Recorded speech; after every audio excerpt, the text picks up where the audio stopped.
더 이상 여기서는 못 살아. 함께 가자, 지가. 죽어야 될 수도 있어요.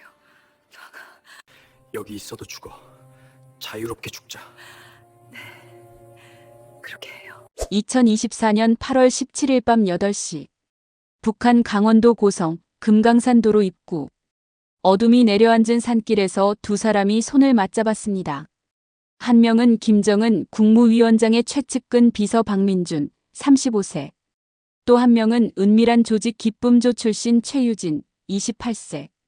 그들 앞에는 죽음의 여정이 펼쳐져 있었습니다. 5m 높이의 콘크리트 장벽. 1만 볼트의 전류가 흐르는 고압 철조망 7개. 그리고 한 발만 잘못 디뎌도 폭발하는 지뢰밭. 북한군 최정예 부대의 삼엄한 경비. 성공 확률은 1%도 되지 않았습니다. 하지만 그들에게는 선택의 여지가 없었습니다. 여기서 죽느냐, 자유를 향해 가다가 죽느냐. 두 가지 중 하나였습니다. 박민준은 북한 권력의 최정점에서 모든 비밀을 목격한 사람이었습니다. 그는 김정은의 만찬 테이블에서 일본산 와규 스테이크가 차려지는 것을 봤습니다. 한 끼에 수천 달러. 그 순간 불과 200km 떨어진 함경도 산골 마을에서는 7살 아이가 나무 껍질을 씹다가 숨을 거두고 있었습니다. 어머니는 아이의 차가워진 몸을 안고 울부짖었지만 아무도 듣지 못했습니다. 이것이 북한의 진실이었습니다. 최유진은 권력자들의 가장 추악한 얼굴을 보았습니다. 기쁨조. 겉으로는 예술공연단이지만 실제로는 최고 위급 간부들을 성적으로 접대하는 비밀 조직. 당을 위한 봉사라는 이름 아래 강요된 접대. 거부할 수 없었습니다. 거부는 곧 정치범 수용소를 의미했습니다. 그녀는 20살부터 28살까지 8년 동안 이 지옥에서 살았습니다. 그리고 알았습니다. 30살이 되면 지방으로 추방되어 평생 감시를 받으며 살아야 한다는 것을. 탈북을 시도하면 즉각 처형된다는 것을. 박민준은 2015년부터 김정은 위원장의 비서실에서 일했습니다. 평양 김일성 종합대학을 수석으로 졸업한 그는 3대가 모두 당 핵심 간부 출신이라는 완벽한 성분을 가지고 있었습니다. 북한에서 최고 엘리트 중의 엘리트였습니다. 그의 업무는 단순하지 않았습니다. 김정은의 하루 일정을 분 단위로 관리하고 각 부서에서 올라오는 수백 개의 보고서를 검토하고 최고 위급 회의에 참석해 속기록을 작성했습니다. 그는 북한의 가장 은밀한 비밀들을 알고 있었습니다.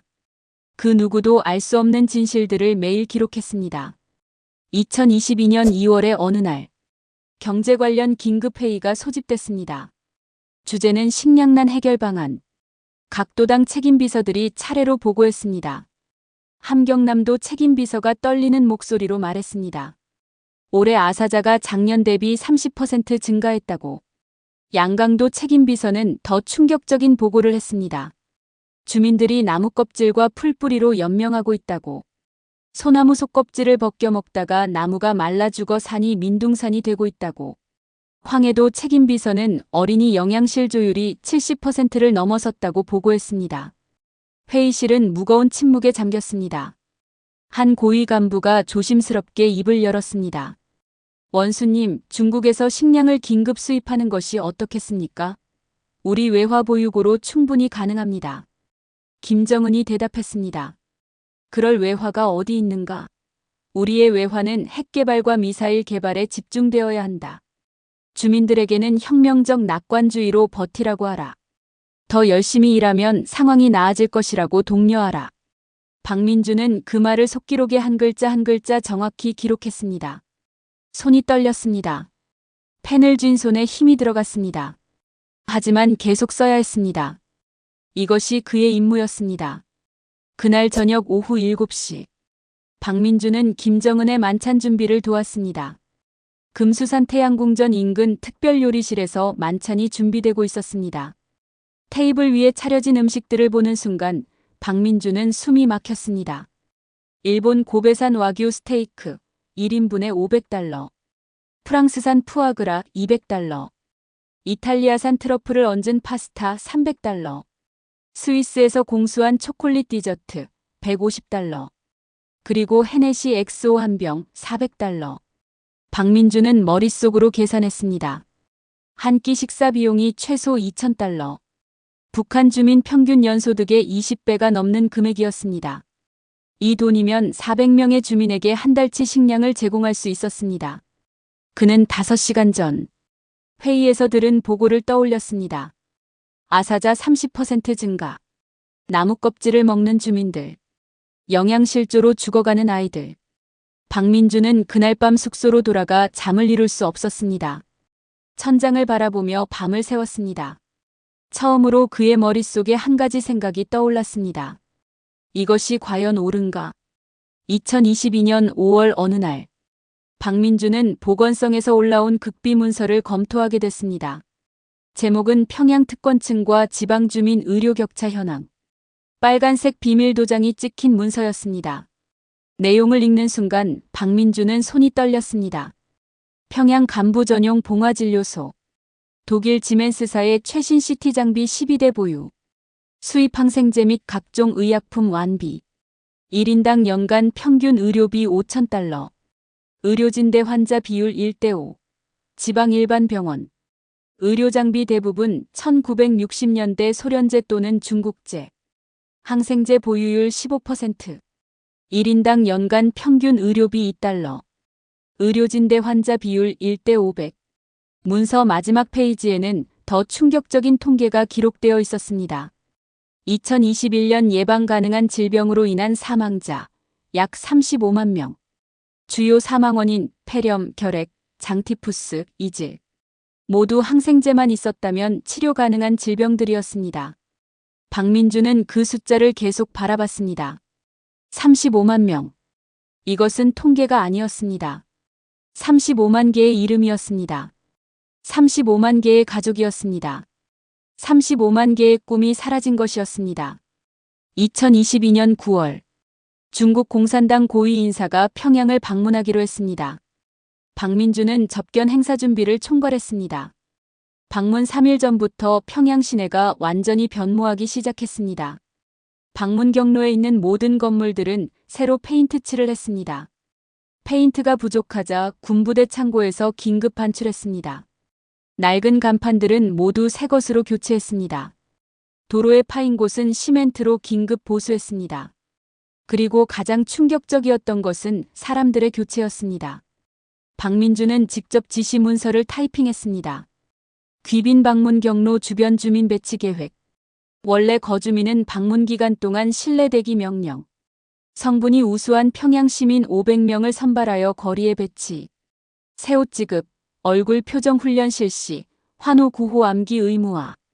길거리의 노인들과 장애인들은 모두 일시 이동 조치. 야윈 아이들은 절대 노출 금지. 귀빈이 지나가는 30분 동안 평양은 완벽한 유토피아였습니다. 깨끗한 거리, 단정한 사람들, 웃는 얼굴들, 환호하는 군중. 귀빈은 만족스러운 표정으로 차창 밖을 바라봤습니다. 박민주는 차량 행렬 뒤에서 그 장면을 지켜봤습니다. 귀빈이 떠나고 1시간 후 모든 것이 원래대로 돌아갔습니다. 페인트가 벗겨진 건물들, 누더기 옷을 입은 사람들, 굶주린 얼굴들. 박민주는 깨달았습니다. 이 나라 전체가 거대한 무대구나. 모든 것이 연극이구나. 진실은 단 한순간도 보여진 적이 없구나. 2023년 1월의 어느 추운 날, 박민주는 특별회의에 소환됐습니다. 회의실 문을 여는 순간 그는 본능적으로 알았습니다. 이것이 숙청회의라는 것을. 회의실 한가운데 한 고위 간부가 무릎을 꿇고 앉아 있었습니다. 양쪽에는 무장한 호위원들이 서 있었습니다. 간부의 얼굴은 창백했고 온몸이 떨리고 있었습니다. 김정은이 차갑게 말했습니다. 동무는 당과 인민을 배신했다. 자백하라. 간부가 떨리는 목소리로 대답했습니다. 원수님, 저는 그저 정책 개선 의견을 올렸을 뿐입니다. 주민들의 식량 상황이 너무 어려워서 대안을 제시했을 뿐입니다. 김정은의 표정이 더욱 차갑게 굳었습니다. 개선 의견. 그것은 당의 노선을 부정하는 반역 행위다. 회의는 2시간 동안 계속됐습니다. 간부는 계속 용서를 빌었습니다. 하지만 김정은의 표정은 변하지 않았습니다.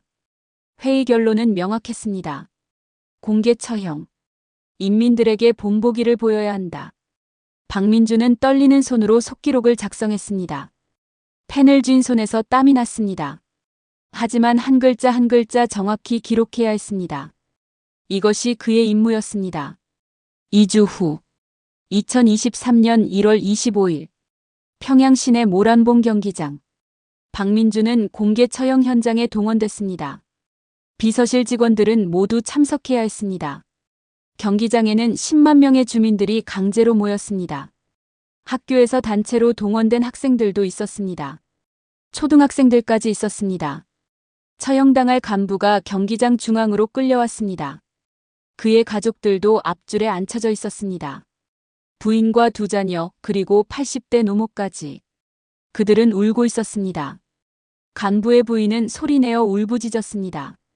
하지만 호위원들이 즉시 그녀의 입을 막았습니다. 사회자가 큰 소리로 죄목을 낭독했습니다. 당을 배신한 죄, 혁명적 신념을 저버린 죄, 인민을 기만한 죄. 낭독이 끝났습니다. 잠시 침묵이 흘렀습니다. 그리고 총성이 울렸습니다. 고사총 12정이 일제히 발사됐습니다. 간부의 몸이 총알 세례를 받으며 쓰러졌습니다. 경기장 곳곳에서 비명소리가 들렸습니다. 간부의 부인이었습니다. 그녀는 즉시 호위원들에게 끌려나갔습니다. 자녀들도 함께 끌려갔습니다.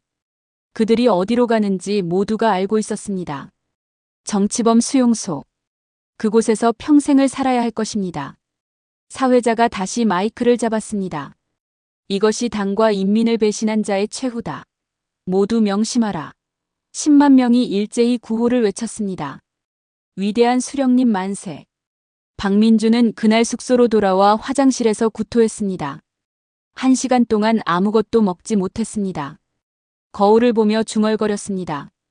나는 지금까지 무엇을 하고 있었던 걸까? 이 체제에 봉사하면서, 이 괴물 같은 체제에. 2018년 4월 최유진은 평양음악무용대학 2학년생이었습니다. 20살. 아름다운 외모와 뛰어난 춤 실력으로 학교에서도 유명했습니다. 어느 날 갑자기 학교당 비서실로 호출됐습니다. 무슨 일인지 알 수 없었습니다. 떨리는 마음으로 문을 열고 들어갔습니다. 당 간부가 말했습니다. 최유진 동무 축하한다. 당신은 선발됐다. 당을 위해 중요한 임무를 맡게 될 것이다. 최유진이 물었습니다. 어떤 임무입니까? 간부가 대답했습니다. 가면 알게 될 것이다. 이것은 영광이다. 거부할 수 없다. 최유진은 그날부터 특별시설로 옮겨졌습니다. 평양 외곽의 한 건물. 겉으로는 예술단 합숙소처럼 보였지만 실제로는 철저히 감시되는 곳이었습니다. 그곳에는 최유진처럼 선발된 여성들 50명이 있었습니다. 모두 20살에서 25살 사이. 모두 아름다웠습니다. 1년간의 교육이 시작됐습니다. 겉으로는 예술 교육이었습니다. 춤, 노래, 악기 연주. 하지만 그것만이 아니었습니다. 접대 방법, 대화 기술, 술 따르는 법, 그리고 말할 수 없는 것들까지. 교육 책임자는 첫날 말했습니다. 너희는 당과 수령님을 위해 봉사하는 영광스러운 임무를 맡았다. 너희의 몸과 마음은 이제 당의 것이다. 개인의 감정이나 생각은 버려라. 오직 당을 위해 존재하라. 이해했는가? 50명의 여성들이 대답했습니다. 예, 이해했습니다. 하지만 최유진은 그제야 깨달았습니다. 자신이 무엇에 선발된 것인지. 기쁨 쪽. 외부에는 만수대 예술단이나 모란봉악단처럼 포장되지만 실제로는 최고 위급 간부들을 성적으로 접대하는 비밀 조직이었습니다. 최유진은 그날 밤 숙소에서 혼자 울었습니다. 소리내지 않고 이불을 뒤집어 쓴 채 조용히 울었습니다. 하지만 거부할 수 없었습니다. 거부는 곧 정치범 수용소를 의미했습니다. 가족들까지 연좌제로 수용소에 보내질 것입니다. 2019년 3월 15일 최유진의 첫 번째 임무가 시작됐습니다. 평양 고려호텔 최상층 특별실. 한 고위 당 간부의 60회 생일 파티였습니다. 최유진을 포함한 5명의 기쁨조 여성들이 파티에 투입됐습니다. 엘리베이터를 타고 최상층으로 올라가는 30초가 영원처럼 느껴졌습니다. 최유진의 손은 차갑게 식어 있었습니다. 심장이 빠르게 뛰었습니다. 엘리베이터 문이 열렸습니다. 넓은 연회장에는 고위 간부들 20여 명이 앉아 있었습니다. 테이블 위에는 수입 양주와 고급 음식들이 가득했습니다. 룸살롱 같은 분위기였습니다. 술자리가 시작됐습니다. 간부들은 술을 마시며 이야기했습니다. 주민들은 굶고 있다더군. 우리는 이렇게 잘 먹고 있는데 말이야. 어제 지방 시찰 갔더니 아이들이 뼈만 앙상하더라. 목이 안 좋아서 빨리 나왔지. 그래도 우리는 걱정 없어. 당이 우리를 돌봐주니까. 그들은 웃었습니다. 크게 웃었습니다. 그리고 최유진에게 다가왔습니다. 자, 이리 와. 술이나 따라줘. 최유진은 미소를 지으며 술을 따랐습니다. 하지만 속으로는 울고 있었습니다. 그날 밤 일어난 일은 말로 표현할 수 없었습니다. 다음 날 아침 숙소로 돌아온 최유진은 샤워실에서 2시간 동안 몸을 씻었습니다. 아무리 씻어도 깨끗해지지 않는 것 같았습니다. 피부가 벗겨질 때까지 문질렀습니다. 2020년 10월, 최유진과 같은 기쁨조였던 김수연이 사라졌습니다. 공식 발표는 건강 문제로 요양 중이었습니다. 하지만 최유진은 비공식 루트를 통해 진실을 알게 됐습니다. 같은 숙소에 살던 친구가 몰래 귀띔해준 것이었습니다. 김수연은 자살했다고, 숙소 화장실에서 목을 맸다고, 새벽 3시에 발견됐다고, 유서가 있었다고, 단 한 줄만 적혀 있었다고. 이제 더는 못 견디겠습니다. 김수연은 22살이었습니다. 기쁨조로 선발된 지 1년 반 만이었습니다. 장례식도 없었습니다. 가족들에게는 교통사고로 사망했다고 통보됐다고 합니다. 시신도 보지 못하고 화장됐습니다. 유골도 받지 못했습니다. 김수연은 그렇게 세상에서 사라졌습니다. 아무 흔적도 남기지 않고. 최유진은 그날 밤 혼자 울었습니다. 소리내지 않고 이불을 뒤집어 쓴 채 조용히 울었습니다. 김수연의 얼굴이 계속 떠올랐습니다. 항상 밝게 웃던 그녀. 춤을 너무 좋아하던 그녀. 꿈이 많았던 그녀. 그녀는 왜 죽어야 했을까? 그녀의 죄는 무엇이었을까? 2021년 7월의 어느 날, 최유진은 한 최고 위급 간부의 원산 별장에 혼자 불려갔습니다. 혼자였습니다. 다른 여성들은 없었습니다. 이것은 나쁜 신호였습니다. 최유진은 알고 있었습니다. 차량으로 3시간을 이동했습니다.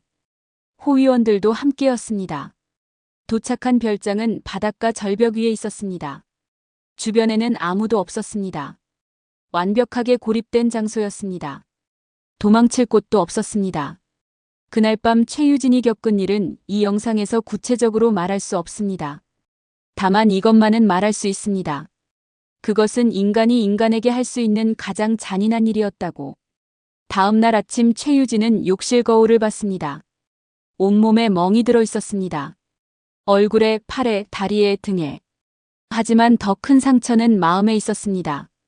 그 상처는 평생 아물지 않을 것이었습니다. 평양으로 돌아오는 차 안에서 최유진은 생각했습니다. 이곳에서 벗어나야 한다. 그렇지 않으면 나는 죽는다. 김수연처럼 스스로 목숨을 끊거나 아니면 이 지옥에서 서서히 죽어갈 것이다. 하지만 어떻게 벗어날 수 있을까? 2022년 10월 10일, 김정은 위원장 생일 축하 행사가 평양 대극장에서 열렸습니다. 박민주는 행사 준비와 진행을 총괄 담당했습니다. 최유진은 만수대 예술공연단 일원으로 무대에 섰습니다. 그녀는 전통 무용을 공연했습니다. 한복을 입고 우아하게 춤을 췄습니다. 공연이 끝났습니다. 박민주는 휴게실로 향했습니다. 다음 순서를 확인하기 위해서였습니다. 문을 열고 들어서는 순간 그는 그녀를 봤습니다. 최유진. 그녀는 의자에 앉아 물을 마시고 있었습니다. 무대 화장이 아직 지워지지 않은 얼굴. 땀에 젖은 머리카락. 박민주는 다가가 말했습니다. 공연 잘 봤습니다. 정말 아름다웠습니다. 최유진은 형식적으로 고개를 숙였습니다. 감사합니다. 하지만 박민주는 그녀의 눈을 봤습니다. 그 눈에는 깊은 슬픔이 가득했습니다. 박민주는 알 수 있었습니다. 저 슬픔이 어디서 오는 것인지. 그도 같은 슬픔을 가지고 있었으니까. 권력의 중심에서 모든 비밀을 알게 된 자의 슬픔. 진실을 보았지만 말할 수 없는 자의 고통. 두 사람의 눈이 마주쳤습니다. 말은 없었지만 서로를 이해했습니다. 며칠 후 또 다른 행사에서 두 사람이 다시 만났습니다. 박민준이 먼저 다가갔습니다. 괜찮으십니까? 많이 힘들어 보이시는데. 최유진은 놀랐습니다. 자신의 진짜 감정을 알아본 사람은 처음이었습니다. 모두가 그녀를 보며 아름답다고 춤을 잘 춘다고만 했습니다. 하지만 그녀의 눈 속 슬픔을 본 사람은 아무도 없었습니다. 최유진은 조심스럽게 대답했습니다. 괜찮습니다. 그저 조금 피곤할 뿐입니다. 하지만 그녀의 목소리는 떨렸습니다. 박민준은 더 이상 묻지 않았습니다. 다만 조용히 말했습니다. 힘드시면 언제든 말씀하세요. 제가 들어드릴 수 있습니다. 그날 이후 두 사람은 조심스럽게 만나기 시작했습니다. 공식 행사장에서의 짧은 대화. 5분, 때로는 3분. 우연을 가장한 마주침. 복도에서 휴게실에서 화장실 앞에서. 눈빛으로 나누는 위로. 말없는 이해. 북한에서 사랑은 사치였습니다. 특히 그들 같은 위치에서는 더욱 그랬습니다. 박민준은 김정은의 최측근 비서. 최유진은 기쁨조 출신. 그들의 만남 자체가 금지된 것이었습니다. 하지만 막을 수 없었습니다. 끌렸습니다. 서로에게. 2023년 봄. 4월의 어느 날. 한 행사가 끝난 후 박민준은 용기를 냈습니다. 인적이 드문 복도에서 최유진에게 말했습니다. 유진 동무, 저는 동무가 좋습니다. 마음이 끌립니다. 만날 수 있을까요? 최유진은 고개를 저었습니다. 안 됩니다. 저는 더럽혀진 사람입니다. 민준 동지 같은 분이 좋아할 사람이 아닙니다. 저를 알게 되면 실망하실 겁니다. 박민준이 물었습니다. 무슨 말씀을 그렇게 하십니까? 최유진이 작은 목소리로 말했습니다. 저는 기쁨조입니다. 침묵이 흘렀습니다. 길고 무거운 침묵. 박민준은 최유진의 손을 잡았습니다. 알고 있습니다. 하지만 그것이 당신의 잘못입니까? 당신은 선택할 수 없었잖습니까? 최유진은 울기 시작했습니다. 처음으로 누군가가 자신을 이해해 주었습니다. 처음으로 누군가가 자신을 비난하지 않았습니다. 민준 동지, 저와 함께하면 당신도 위험합니다. 기쁨조와의 사랑은 금지되어 있습니다. 발각되면 우리 둘 다 죽습니다. 박민준이 대답했습니다. 알고 있습니다. 하지만 저는 당신을 포기할 수 없습니다. 이미 마음이 끌렸습니다. 돌이킬 수 없습니다. 함께하고 싶습니다. 당신과. 그날부터 두 사람의 비밀스러운 사랑이 시작됐습니다. 하지만 그것은 일반적인 사랑이 아니었습니다. 공개적으로 만날 수 없었습니다. 전화도 할 수 없었습니다. 편지도 쓸 수 없었습니다. 모든 통신은 감시당했습니다. 모든 행동은 기록됐습니다. 그들이 만날 수 있는 것은 오직 공식 행사장에서 뿐이었습니다. 한 달에 2~3번. 운이 좋으면 4번. 5분의 대화. 때로는 3분. 그것이 전부였습니다. 하지만 그 짧은 시간이 그들에게는 전부였습니다. 2023년 여름. 7월의 어느 날. 한 행사가 끝난 후 박민준이 최유진에게 속삭였습니다. 언젠가 우리가 자유롭게 사랑할 수 있는 곳으로 가고 싶습니다. 최유진이 물었습니다. 그런 곳이 있을까요? 이 세상에? 박민준이 대답했습니다. 있습니다. 남쪽에. 최유진은 놀라 박민준을 바라봤습니다. 남조선이요? 그건 불가능합니다. 분계선을 넘는다는 건 죽음을 의미합니다. 박민준이 말했습니다. 불가능하지 않습니다.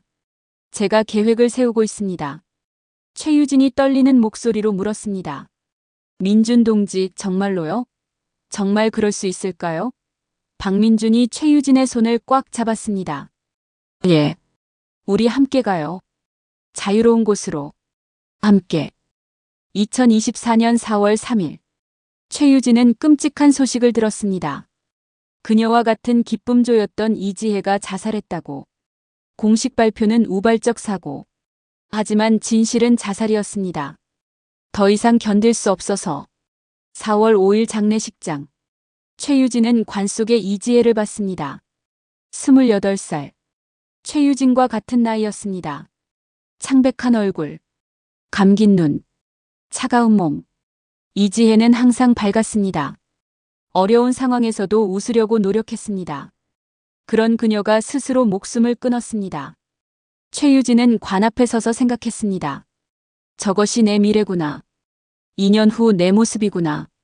아니, 어쩌면 1년 후 아니면 6개월 후일지도 모른다. 나도 결국 그녀처럼 죽을 것이다. 여기서. 그날 밤 최유진은 박민준에게 긴급 메시지를 전했습니다. 다음 행사에서 꼭 만나자고. 꼭 이야기해야 할 것이 있다고.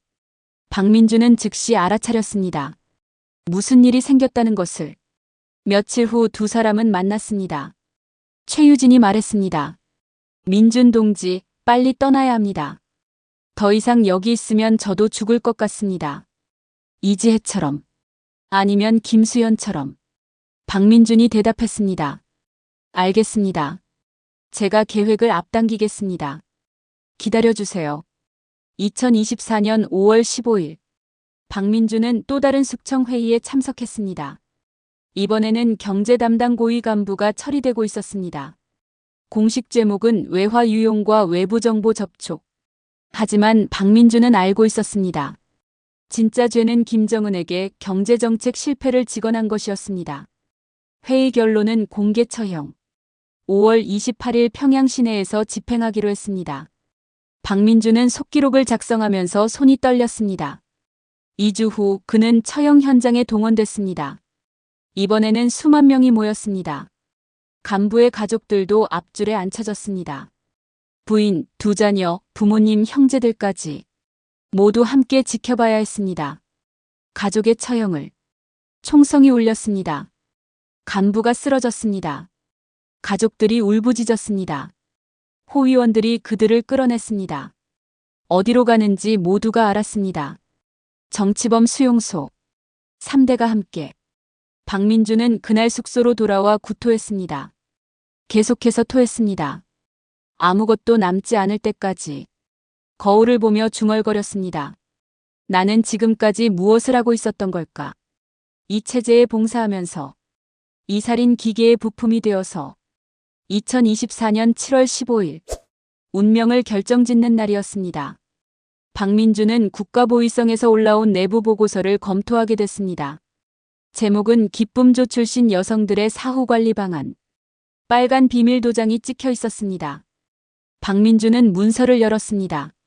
심장이 빠르게 뛰기 시작했습니다. 내용을 읽는 순간 손이 떨렸습니다. 첫 번째 항목. 30세 도달 기쁨조 여성들은 지방으로 강제 이주 조치. 두 번째 항목. 비밀 유지를 위해 최소 5년간 24시간 집중 감시. 세 번째 항목. 이동의 자유 완전 제한, 여행증 발급 불허. 네 번째 항목. 월 2회 보고 의무화. 다섯 번째 항목. 탈북 기도 시 즉각 처형.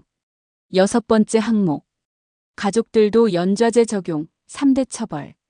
박민준은 최유진을 떠올렸습니다. 그녀는 올해 28살. 2년 후면 30살. 이 사후 관리 대상이 됩니다. 그렇게 되면 평생 감시를 받으며 살아야 합니다. 지방의 어느 작은 마을에서, 아무도 모르는 곳에서, 자유 없이, 희망 없이, 그리고 만약 탈북을 시도하면 즉각 처형. 가족들까지 정치범 수용소로. 3대가 함께. 부모님, 형제들, 조카들까지. 박민준은 결심했습니다. 지금 아니면 기회가 없다. 2년을 기다릴 수 없다. 지금 떠나야 한다. 유진을 구해야 한다. 함께 자유로 가야 한다. 2024년 7월 말. 최유진은 러시아 고위 인사 접견 행사 임무를 받았습니다. 그날 밤 그녀가 겪은 일은 그녀를 완전히 무너뜨렸습니다. 상세한 내용은 말할 수 없습니다.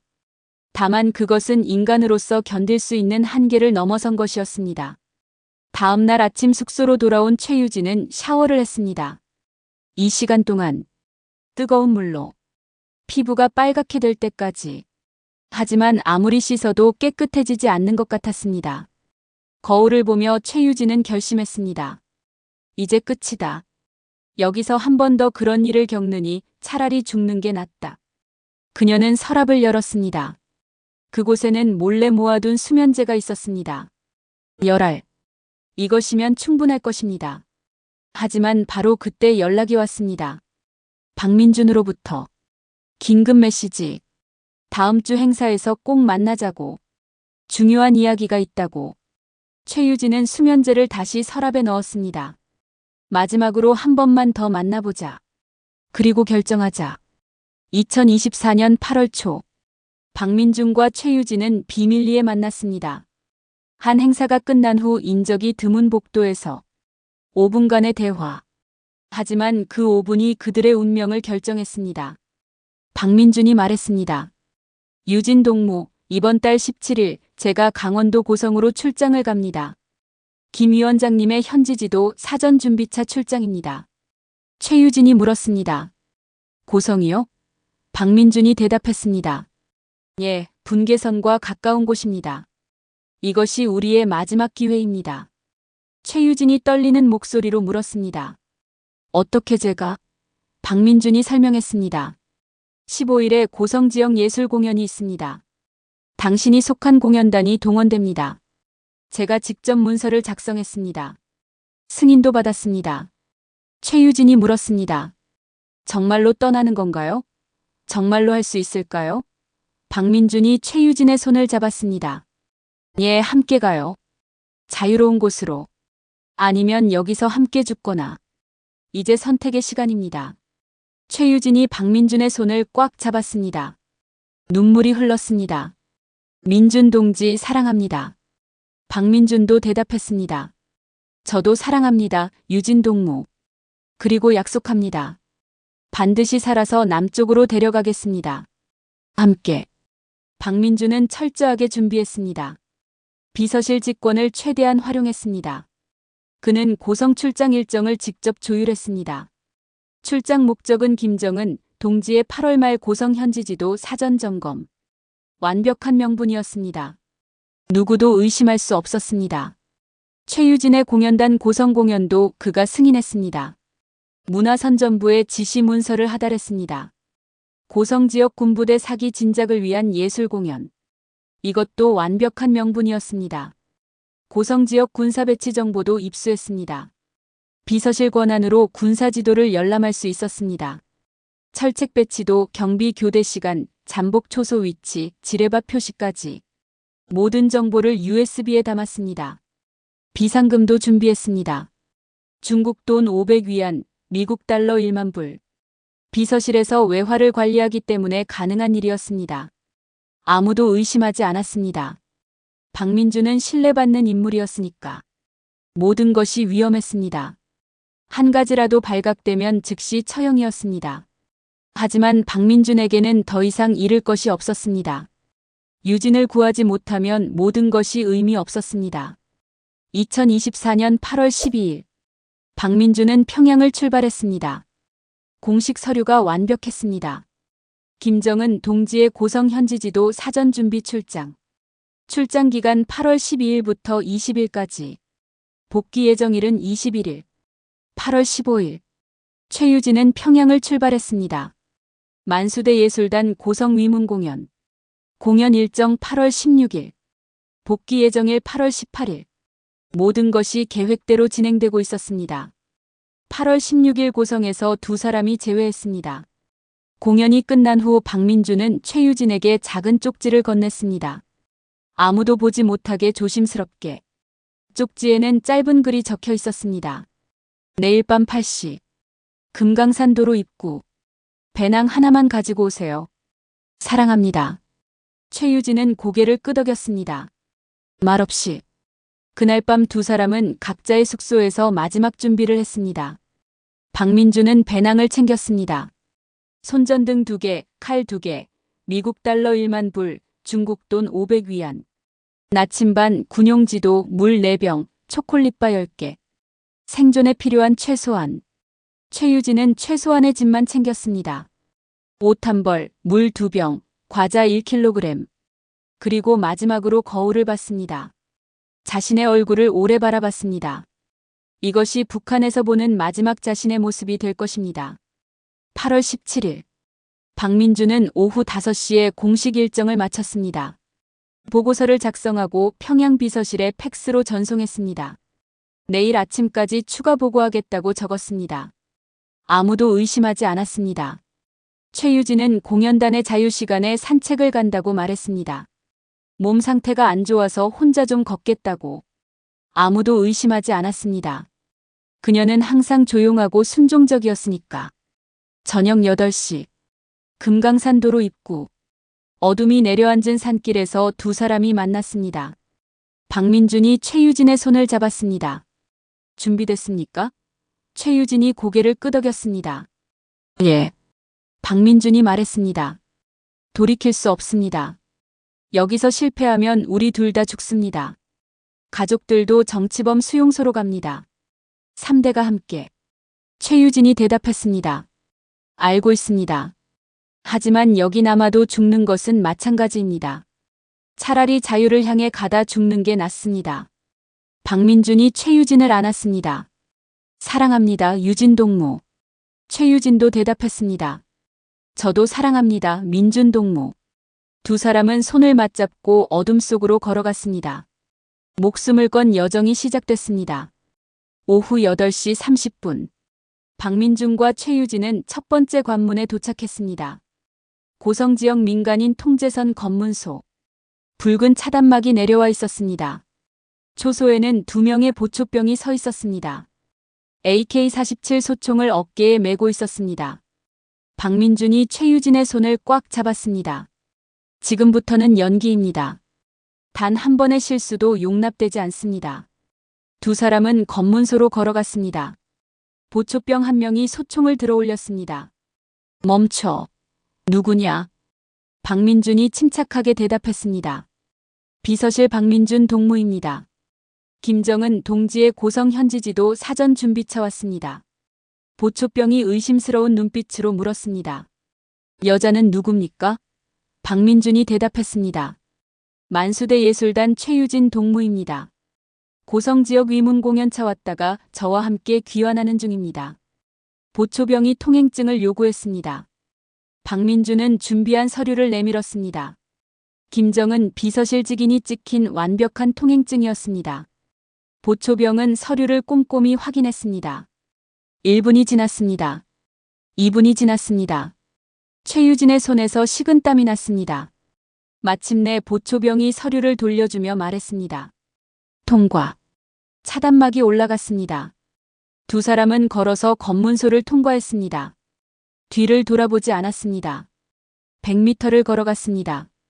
검문소가 시야에서 사라졌습니다. 최유진이 박민준의 팔을 붙잡고 주저앉을 뻔했습니다. 박민준이 그녀를 부축했습니다. 괜찮습니다. 첫 번째 관문을 통과했습니다. 오후 9시. 두 사람은 산길을 따라 남쪽으로 향했습니다. 손전등을 켜지 않고 달빛의 의지에 걸었습니다. 갑자기 저 멀리서 오토바이 엔진 소리가 들렸습니다. 점점 가까워졌습니다. 박민준이 최유진을 덤불 속으로 끌어당겼습니다. 두 사람은 숨을 죽였습니다.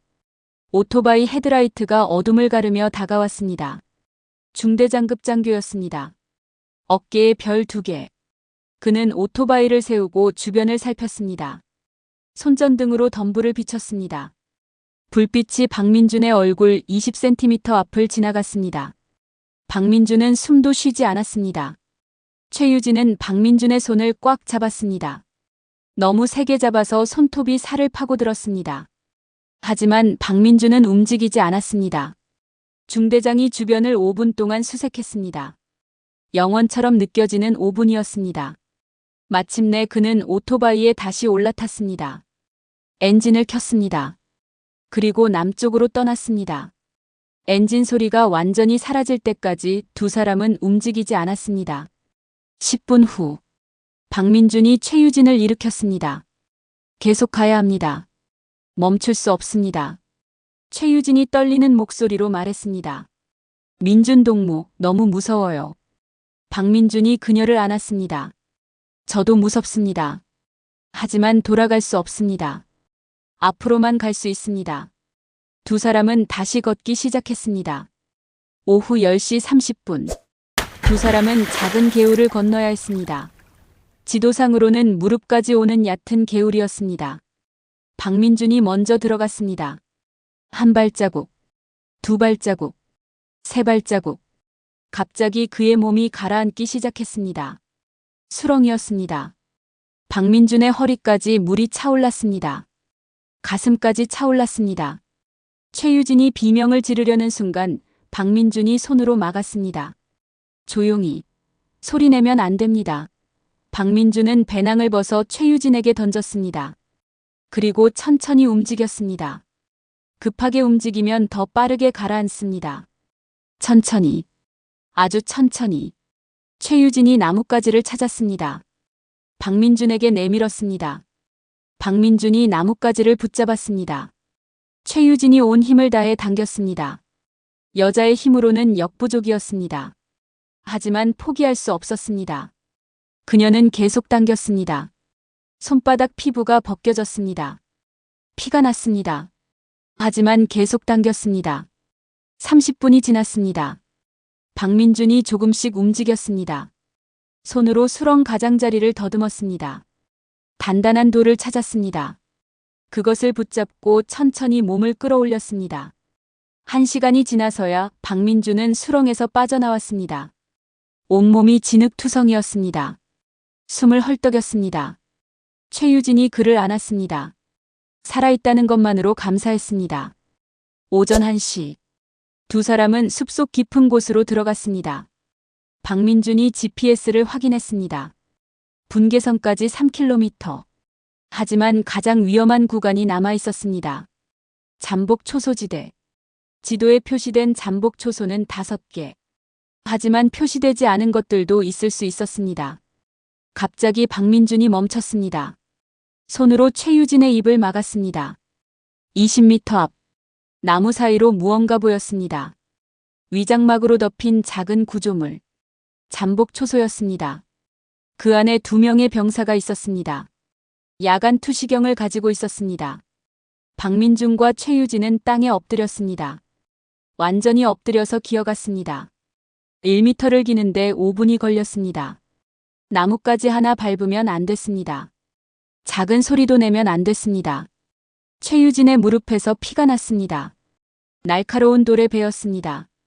하지만 소리를 낼 수 없었습니다. 입술을 깨물며 참았습니다. 1시간 동안 50m를 기어갔습니다. 잠복 초소가 시야에서 사라졌습니다.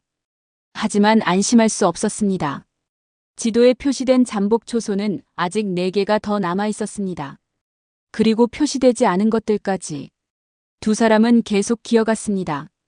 무릎이 피투성이가 됐습니다. 손바닥도 피투성이가 됐습니다. 하지만 멈출 수 없었습니다. 오전 3시. 두 사람은 마침내 첫 번째 큰 장애물 앞에 섰습니다. 5m 높이의 콘크리트 장벽.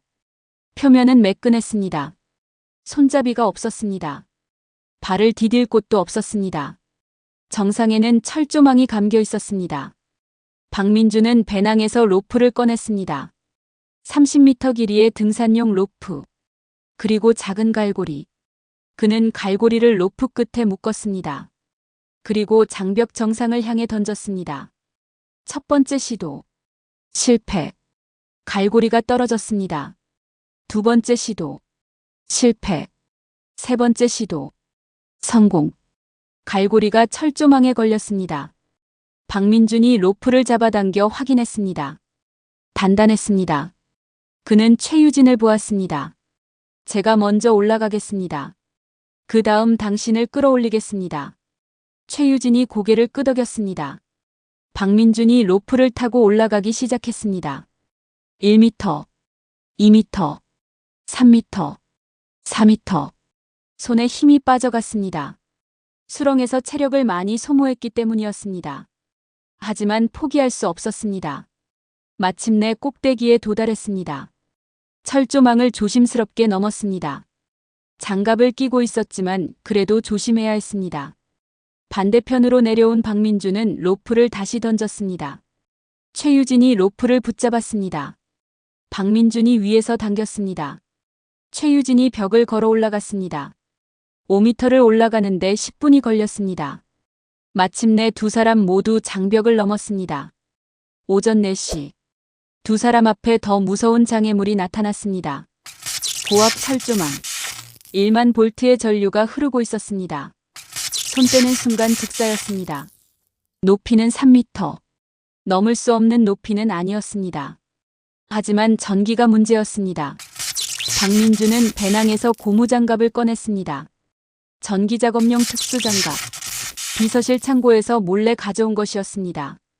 그리고 전기절연 담요. 이것을 철조망 위에 걸쳐야 했습니다. 박민준이 긴 나뭇가지를 찾았습니다. 담요를 나뭇가지에 걸었습니다. 그리고 철조망 위로 조심스럽게 던졌습니다. 담요가 철조망을 덮었습니다. 하지만 완벽하지 않았습니다. 한쪽 끝이 철조망에 닿지 않았습니다. 박민준이 다시 시도했습니다. 두 번째, 세 번째, 네 번째, 다섯 번째 시도에서 성공했습니다. 담요가 철조망을 완전히 덮었습니다. 박민준은 고무장갑을 끼고 철조망 기둥을 잡았습니다. 전기가 통하지 않았습니다.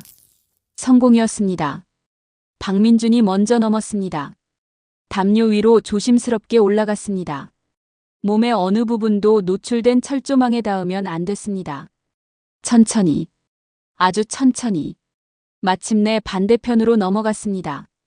최유진도 같은 방법으로 넘었습니다. 두 사람 모두 성공했습니다. 하지만 아직 철조망이 6개 더 남아 있었습니다. 오전 5시. 두 사람은 DMZ의 가장 두꺼운 정글지대로 들어갔습니다. 60년 동안 사람이 들어가지 않은 곳. 나무들이 우거져 하늘이 보이지 않았습니다. 덩굴이 온 사방을 뒤덮고 있었습니다. 발을 디딜 때마다 무언가 부러지는 소리가 났습니다. 박민준이 칼로 덩굴을 베어내며 길을 만들었습니다. 1m 전진하는데 5분이 걸렸습니다. 최유진이 뒤따라왔습니다. 갑자기 최유진이 비명을 삼켰습니다. 그녀의 발 옆에 뱀이 있었습니다. 독사였습니다. 박민준이 칼로 뱀을 내쫓았습니다. 뱀은 덤불 속으로 사라졌습니다. 30분 후 박민준의 얼굴에 무언가 닿았습니다. 거미줄. 하지만 보통 거미줄이 아니었습니다. 손바닥만 한 거미가 매달려 있었습니다. 박민준이 손으로 털어냈습니다. 온몸에 소름이 돋았습니다. 하지만 계속 가야 했습니다. 1시간 후 그들은 정글의 가장 깊은 곳에 도달했습니다. 여기서 특이한 냄새가 났습니다. 썩은 냄새, 죽음의 냄새. 박민준이 손전등을 켰습니다. 5m 앞에 무언가 보였습니다. 해골이었습니다. 사람의 해골. 탈북을 시도하다가 죽은 사람의 유해였습니다. 옆에 또 다른 해골. 그리고 또 모두 3구의 해골이 있었습니다. 최유진이 떨었습니다. 박민준이 그녀를 안았습니다. 우리는 그들과 다릅니다. 우리는 준비했습니다. 우리는 살아서 남쪽으로 갈 것입니다. 최유진이 고개를 끄덕였습니다. 하지만 그녀의 눈에는 공포가 가득했습니다. 오전 6시 30분. 두 사람은 마지막 대형 장애물 앞에 섰습니다. 오중 철조망. 각각 3m 높이. 간격 2m. 모두 전기가 흐르고 있었습니다. 정상에는 면도날처럼 날카로운 철조망이 있었습니다. 멀리서도 윙윙거리는 전기 소리가 들렸습니다. 죽음의 소리였습니다. 박민준은 배낭을 확인했습니다. 전기절연 담요가 2개밖에 남지 않았습니다. 오중 철조망을 넘으려면 최소 5개가 필요했습니다. 그는 최유진을 바라봤습니다. 최유진도 상황을 이해했습니다. 두 사람 사이에 말없는 대화가 오갔습니다. 위험을 감수하겠다는 결심이었습니다. 첫 번째 철조망. 박민준이 담요를 철조망 위로 던졌습니다. 완벽하게 덮였습니다. 그는 담요 위로 올라갔습니다. 조심스럽게, 천천히. 성공했습니다. 최유진도 뒤따랐습니다. 두 번째 철조망. 마지막 담요를 사용했습니다. 이것도 성공했습니다. 세 번째 철조망. 이제 담요가 없었습니다. 박민준은 결심했습니다. 그는 자신의 옷을 벗기 시작했습니다. 두꺼운 점퍼, 안에 입었던 스웨터, 모두 벗어서 철조망에 던졌습니다. 불완전한 보호막이었습니다. 하지만 다른 선택이 없었습니다. 박민준이 먼저 올라갔습니다. 맨살이 차가운 공기에 노출됐습니다. 그는 옷 위로 몸을 던졌습니다. 조심했지만 다리가 노출된 철조망에 살짝 닿았습니다. 순간 전기 충격이 왔습니다. 1만 볼트보다는 약했지만 충분히 고통스러웠습니다. 온몸이 경직됐습니다. 박민준은 이를 악물었습니다. 계속 움직였습니다. 멈추면 죽습니다. 그는 반대편으로 떨어졌습니다. 땅에 쓰러졌습니다. 온몸이 떨렸습니다. 하지만 살아있었습니다. 최유진의 차례였습니다. 그녀도 자신의 외투를 벗었습니다. 그리고 네 번째 철조망에 던졌습니다. 그녀가 올라가기 시작했습니다. 하지만 그녀의 옷은 박민준의 것보다 얇았습니다. 옷이 철조망에 걸렸습니다. 미끄러졌습니다. 최유진이 균형을 잃었습니다. 그녀의 손이 노출된 철조망을 붙잡았습니다. 본능적인 반응이었습니다. 1만 볼트의 전기가 그녀의 몸을 관통했습니다. 최유진의 입이 열렸습니다. 비명을 지르려는 순간이었습니다. 하지만 소리가 나오기 전에 박민준이 움직였습니다. 그는 철조망 너머로 손을 뻗었습니다. 최유진의 옷을 낚아챘습니다. 온 힘을 다해 당겼습니다. 최유진의 몸이 반대편으로 넘어왔습니다. 그녀는 박민준의 품에 쓰러졌습니다. 최유진의 손바닥에서 연기가 났습니다. 타는 냄새가 났습니다. 삶도 화상이었습니다. 피부가 검게 그을렸습니다. 최유진은 고통으로 몸을 떨었습니다. 하지만 비명을 참았습니다. 소리를 내면 안 된다는 것을 알고 있었습니다. 박민준이 그녀를 꼭 안았습니다. 견딜 수 있어요. 조금만 더 버티면 됩니다. 5번째 철조망. 마지막 철조망이었습니다.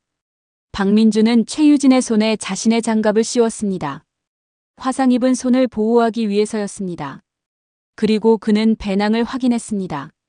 이것이 마지막 남은 물건이었습니다. 그는 배낭을 철조망 위로 던졌습니다. 식량도 물도 돈도 모두 들어있는 배낭이었습니다. 하지만 선택의 여지가 없었습니다. 박민준이 먼저 올라갔습니다. 배낭 위로 몸을 던졌습니다. 배낭이 찢어지는 소리가 났습니다. 날카로운 철조망이 배낭을 관통했습니다. 그리고 박민준의 등을 긁었습니다. 깊은 상처가 났습니다. 피가 흘렀습니다. 하지만 그는 계속 넘어갔습니다. 반대편으로 떨어졌습니다. 최유진도 뒤따랐습니다. 그녀도 배낭 위로 몸을 던졌습니다. 철조망이 그녀의 다리를 찢었습니다. 팔을 찢었습니다. 피가 흘렀습니다. 하지만 그녀는 멈추지 않았습니다. 반대편으로 떨어졌습니다. 박민준의 옆에 쓰러졌습니다. 두 사람은 땅에 누워 숨을 헐떡였습니다. 온몸이 피투성이었습니다. 상처투성이었습니다. 하지만 살아있었습니다. 오중 철조망을 모두 넘었습니다. 이제 마지막 관문만 남았습니다. 지뢰밭. 오전 7시. 해가 뜨기 시작했습니다. 동쪽 하늘이 붉게 물들었습니다. 두 사람은 마지막 관문 앞에 있었습니다. 지뢰밭. DMZ에서 가장 위험한 구역. 한국전쟁 이후 70년 동안 수십만 개의 지뢰가 묻혀 있는 곳. 그중 많은 것들이 녹슬어 예측 불가능한 상태가 되어 있었습니다. 박민준은 배낭에서 구겨진 군사지도를 꺼냈습니다. 물에 젖어 찢어진 지도.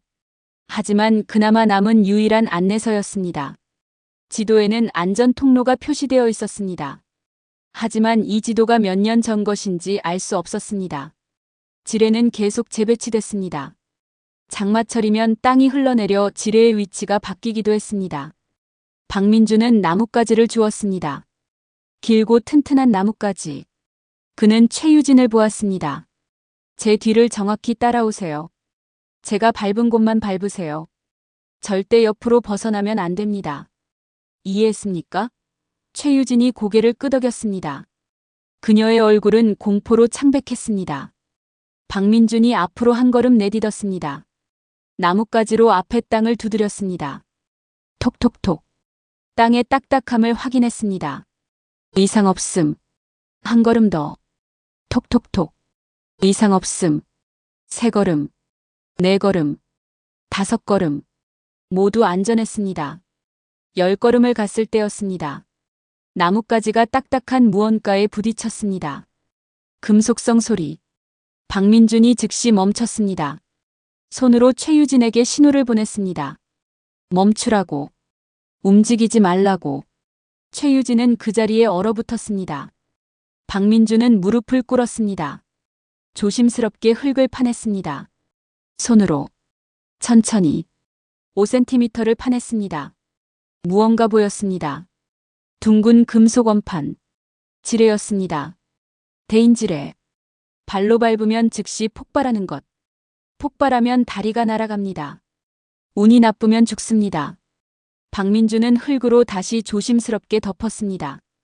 그리고 그 주변에 나뭇가지로 표시했습니다. 최유진에게 신호를 보냈습니다. 왼쪽으로 우회하라고. 두 사람은 지뢰를 피해 천천히 걸었습니다. 20걸음, 30걸음, 50걸음. 계속 전진했습니다. 1m 가는데 5분이 걸렸습니다. 10m 가는데 50분이 걸렸습니다. 땀이 흘렀습니다. 8월의 아침이었지만 온몸이 땀으로 젖었습니다. 공포의 땀이었습니다. 100걸음째였습니다.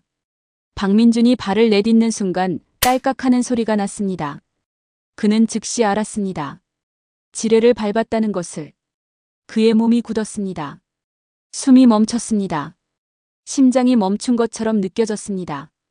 3초가 지났습니다. 폭발하지 않았습니다. 5초가 지났습니다. 여전히 폭발하지 않았습니다. 박민준은 깨달았습니다. 두 가지 가능성이 있었습니다. 불발탄이거나 아니면 압력식 지뢰여서 발을 떼는 순간 폭발하거나. 최유진이 앞으로 다가오려고 했습니다. 박민준이 손을 들어 막았습니다. 오지 마세요. 이것은 압력식일 수 있습니다. 제가 발을 떼는 순간 폭발할 수 있습니다. 최유진이 눈물을 흘렸습니다. 안 돼요, 민준 동무. 박민준이 미소 지었습니다. 괜찮습니다. 박민준은 생각했습니다. 만약 이것이 압력식이라면 자신이 죽더라도 최유진은 살 수 있습니다. 그녀는 남쪽 철조망이 보이는 곳까지 왔으니까. 한국군이 그녀를 발견할 수 있을 것입니다. 그는 결심했습니다. 박민준이 천천히 몸을 숙였습니다. 배낭에서 마지막 남은 물병을 꺼냈습니다. 최유진에게 던졌습니다. 그리고 말했습니다. 사랑합니다, 유진 동무. 제 발밑에 큰 돌을 올려주세요. 제가 발을 뗄 때 동시에 돌로 눌러주세요. 최유진이 돌을 찾았습니다. 두 손으로 들 수 있는 큰 돌. 그녀가 돌을 들고 박민준의 발 옆에 준비했습니다. 박민준이 셋을 세기 시작했습니다. 하나, 둘, 셋. 박민준이 발을 떼는 동시에 최유진이 돌을 지뢰 위에 올렸습니다. 찰나의 순간이었습니다. 그리고 아무 일도 일어나지 않았습니다. 폭발하지 않았습니다. 불발탄이었습니다. 두 사람은 그 자리에 주저앉았습니다. 온몸에 힘이 빠졌습니다. 10분 후, 두 사람은 다시 일어났습니다. 계속 가야 했습니다. 200걸음, 300걸음, 400걸음, 500걸음. 마침내 지뢰밭이 끝났습니다. 남쪽 철조망이 눈앞에 있었습니다. 100m 거리. 그 너머에 한국군 초소가 보였습니다. 태극기가 바람에 펄럭이고 있었습니다. 두 사람은 서로를 안았습니다. 울었습니다. 마침내 도착했습니다. 박민준과 최유진은 한국군 지피 방향으로 손을 들고 천천히 걸어갔습니다. 확성기에서 소리가 들렸습니다. 멈추십시오. 신원을 밝히십시오. 박민준이 큰 소리로 외쳤습니다. 우리는 북한 탈북자입니다. 도와주세요. 한국군 병사들이 조심스럽게 다가왔습니다. 무기를 들고 있었습니다. 하지만 적대적이지 않았습니다. 두 사람의 상태를 확인했습니다. 온몸이 상처투성이었습니다. 피투성이었습니다. 병사들은 즉시 응급처치를 했습니다. 그리고 담요를 덮어주었습니다. 따뜻한 담요였습니다. 최유진이 처음으로 안전하다고 느꼈습니다. 28년 인생에서 처음으로. 그녀는 박민준의 품에 안겨 울었습니다. 박민준도 울었습니다. 두 사람은 살아 있었습니다. 자유로웠습니다. 헬리콥터가 왔습니다. 두 사람을 병원으로 옮겼습니다. 서울 국군 수도병원. 의사들이 달려왔습니다. 상처를 치료했습니다. 최유진의 화상 입은 손을 치료했습니다. 박민준의 수렁에서 생긴 상처를 치료했습니다. 두 사람의 무릎과 손바닥을 치료했습니다. 치료가 끝나고 두 사람은 깨끗한 병실에 누웠습니다. 흰 침대, 부드러운 베개, 따뜻한 이불. 박민준이 최유진의 손을 잡았습니다. 우리 해냈어요, 유진 동무. 최유진이 대답했습니다. 네, 민준 동무. 우리 살았어요. 회복 기간 동안 두 사람은 대한민국의 현실을 목격했습니다. 첫 번째 충격. 병원 식사. 아침에 나온 식판을 보는 순간 두 사람은 말을 잃었습니다. 밥, 미역국, 김치, 계란 프라이, 시금치 나물, 멸치볶음, 과일 샐러드, 우유 한 팩, 요구르트 한 개. 한 끼에 이렇게 많은 음식이. 박민준은 떨리는 손으로 숟가락을 들었습니다. 밥 한 술을 입에 넣었습니다. 눈물이 났습니다. 평생 이렇게 맛있는 밥을 먹어본 적이 없었습니다. 두 번째 충격. 병원 창문 밖 서울 야경. 밤이 되자 최유진은 창문으로 다가갔습니다. 그리고 비명을 질렀습니다. 아니, 비명을 참았습니다. 서울의 밤이 보였습니다. 수백만 개의 불빛. 빌딩마다 환하게 켜진 불빛. 아파트마다 밝게 빛나는 창문. 거리마다 빛나는 가로등. 차량의 행렬. 광고판의 화려한 불빛. 이것은 북한 평양의 100배, 아니 1000배였습니다. 평양에서 밤은 암흑이었습니다. 하지만 서울의 밤은 낮보다 더 밝았습니다. 세 번째 충격. 스마트폰. 담당 간호사가 자신의 스마트폰을 보여줬습니다. 손바닥만한 작은 기계. 하지만 그 안에 세상이 들어 있었습니다. 간호사가 검색창에 김정은이라고 입력했습니다. 수백 개의 기사가 나왔습니다. 김정은을 비판하는 기사, 풍자하는 만화, 북한 주민의 참상을 고발하는 영상. 박민준은 충격을 받았습니다. 이런 것이 가능하다니. 북한이었다면 이 모든 사람들이 공개 처형당했을 것입니다. 네 번째 충격. 인터넷. 간호사가 말했습니다. 뭐든 궁금한 거 검색해보세요. 검열이 없어요. 박민준은 떨리는 손으로 타이핑했습니다. 북한 공개 처형. 검색 결과가 나왔습니다. 수백 개의 증언, 수십 개의 영상, 위성사진, 국제인권단체 보고서. 모든 것이 공개되어 있었습니다. 그가 목격했던 끔찍한 진실들이 여기서는 자유롭게 공유되고 있었습니다. 다섯 번째 충격. 유튜브. 간호사가 유튜브를 보여줬습니다. 일반 사람들이 자유롭게 의견을 표현하고 있었습니다. 정부를 비판하는 영상, 대통령을 풍자하는 코미디, 사회 문제를 고발하는 다큐멘터리, 심지어 북한 체제를 비판하는 탈북자들의 영상도 있었습니다. 조회수가 수백만. 그런데 아무도 처벌받지 않았습니다. 아무도 체포되지 않았습니다. 아무도 처형당하지 않았습니다. 이것이 자유였습니다. 여섯 번째 충격. 슈퍼마켓. 퇴원하기 전 국정원 담당자가 두 사람을 이마트에 데려갔습니다. 생필품을 사주기 위해서였습니다. 자동문이 열리는 순간 두 사람은 그 자리에 멈춰 섰습니다. 상상할 수 없는 광경이었습니다. 수천 제곱미터의 공간, 천장까지 쌓인 상품들, 과일 코너에만 50가지가 넘는 과일, 육류 코너에는 온갖 종류의 고기, 생선 코너에는 신선한 해산물, 과자 코너, 라면 코너, 음료 코너, 유제품 코너. 끝이 없었습니다. 일곱 번째 충격. 가격. 박민준이 가격표를 보았습니다. 쌀 10kg에 3만 원. 한국 최저임금 노동자가 하루 일하면 살 수 있는 가격이었습니다. 북한에서는 평균 노동자가 한 달 일해도 쌀 10kg을 사기 어려웠습니다. 고기는 더 충격적이었습니다. 돼지고기 1kg에 1만 원. 북한에서 돼지고기는 최고 위급 간부들만 먹을 수 있는 사치품이었습니다. 하지만 여기서는 일반 사람들이 매일 먹을 수 있었습니다. 8번째 충격. 자유. 아파트로 이사한 첫날 밤. 박민주는 이상한 느낌을 받았습니다. 뭔가 빠진 느낌. 그가 깨달았습니다. 감시가 없다는 것. 북한에서는 항상 누군가 지켜보고 있었습니다. 이웃이 감시했습니다. 동료가 감시했습니다. 인민반장이 감시했습니다. 보위부 요원이 감시했습니다. 하지만 여기서는 아무도 감시하지 않았습니다. 문을 닫으면 완전한 사생활이 보장됐습니다. 아무도 보고하지 않았습니다. 아무도 고발하지 않았습니다. 원하는 것을 생각할 수 있었습니다. 원하는 것을 말할 수 있었습니다. 원하는 곳을 갈 수 있었습니다.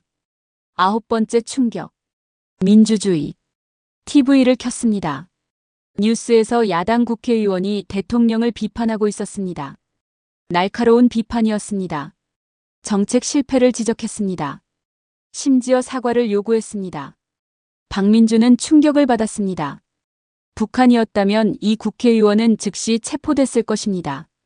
가족까지 정치범 수용소로 갔을 것입니다. 하지만 여기서는 뉴스가 끝나고 광고가 나왔습니다. 국회의원은 멀쩡히 자기 일을 하고 있었습니다. 아무도 체포하지 않았습니다. 이것이 민주주의였습니다. 10번째 충격. 기회. 사회복지사가 두 사람을 방문했습니다. 탈북자 정착 지원 프로그램을 설명했습니다. 한국어 교육, 직업훈련, 대학 지원, 창업 지원, 주택 지원. 박민준이 물었습니다. 제가 대학에 갈 수 있습니까? 사회복지사가 대답했습니다. 물론입니다.